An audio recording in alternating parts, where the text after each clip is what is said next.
Have you heard the story of the little girl that would eat slower than anyone else? No, I have not. Would you like to hear it? Please. Well, there once was a little girl that did not eat at the same pace as the rest of her family. So, what's the big deal? Nothing in the beginning. She started off by just being a few minutes slower than anyone else. At first no one noticed. Then? Slowly her meals took longer and longer. First an hour, then 2 and even longer. That must have been annoying to her mom and dad. It was. So they started asking her to hurry up. But she would not. Her meals kept on getting longer and longer. After a while a meal took 6 hours.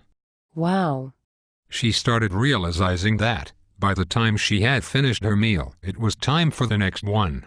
So, did she start skipping meals? She could not, because at the end of every meal she was already hungry for the next one. How awful. Also, her meals were never the right temperature. Hot meals were cold and cold meals were warm. Nothing tasted good anymore. Yuck. Have you ever eaten cold lasagna or samosas? They don't taste so good.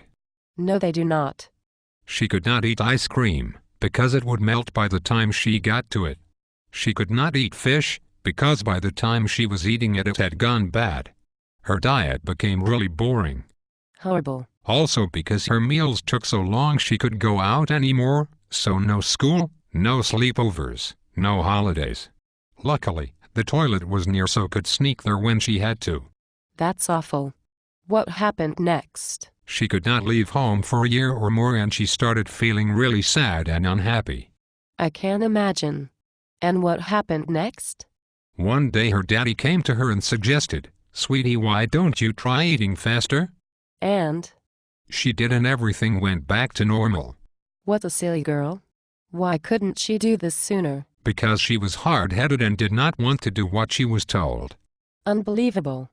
Do you want to know the name of the little girl? I think I know who she was. Was it Katayun? No, Patricia.